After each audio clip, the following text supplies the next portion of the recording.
अस्सलाम वालेकुम। क्या हाल है दोस्तों, ठीक हो? खरियाते हुकूमत ये असा महंगाई ख़त्म कर देते थे।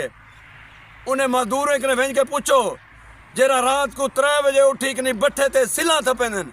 आज उन्हें कने में पूछो जरा ना घ्यू गिन सकते, ना खंड गिन सकते, ना आटा गिन सकते, ना दाने गिन सकते, ना अपना इलाज करा सकते।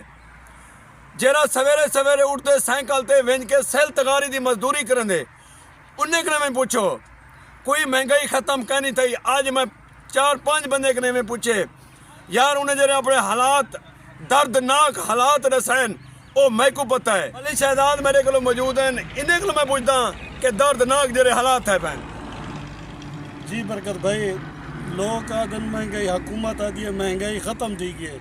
गरीब लोगों के हालात बहु ख़राब हैं। कुछ लोग रोटी खावन कलोई बहु तंग है जी। हर चीज़ महंगाई है, घ्यू महंगा है, सब्जियां महंगे हैं, फ्रूट महंगे हैं। बंदे चाय तक भी नहीं पी सकते। चाय भी 100 रुपए की थी गई बरकत भाई। महंगाई का ये हाल है। 3 रुपए वाली चाय 100 रुपए की चाय मिल गई है। असा किवें आख सकूं जो महंगाई ख़त्म थी गई। हुकूमत के ये दावे बिल्कुल ही झूठे हैं। हुकूमत के दावे धरे दे धरे रह गए, लेकिन कोई महंगाई का खात्मा नहीं थिया। तुसा ए देखो चा बिजली का बिल देखो चा। जी बरकत भाई, बिजली का बिल तो बहुत ज़्यादा। सर्दी के विच भी कुछ दोस्त आज मिलन जी सकून दा 20-20 हज़ार 20-20 हज़ार बिल 20,000 रुपया जेरा महीने का 15,000 कमंदा होवे मजदूर जरा 15,000 रुपया एक महीने का कमंदा होवे वो 20,000 रुपया देवे वापडा वाले को। तो बाकी अच्छा वापडा दे बिल देवे जरा टैक्स लगा पे हर बंदा टीवी का टैक्सी देवे जैसे घर टीवी का नहीं।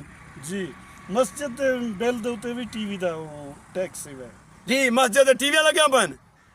खुदा दा खौफ करो, ऐसा महंगाई का खात्मा कर देते। महंगाई का खात्मा कहने किता गरीब आवाम का खात्मा करने पैन, गरीबी को मुकंदे पैन, गरीबी की तबाही मचाई वजन आदन गरीब मर वजन खत्म थी वजन। यार तो को ये पता कि सियासतदानो ये गरीब दे वोट दे तुसा अयाशी करने दे पियो, गरीब तबाही दे दुआने दे वेंदे पैन।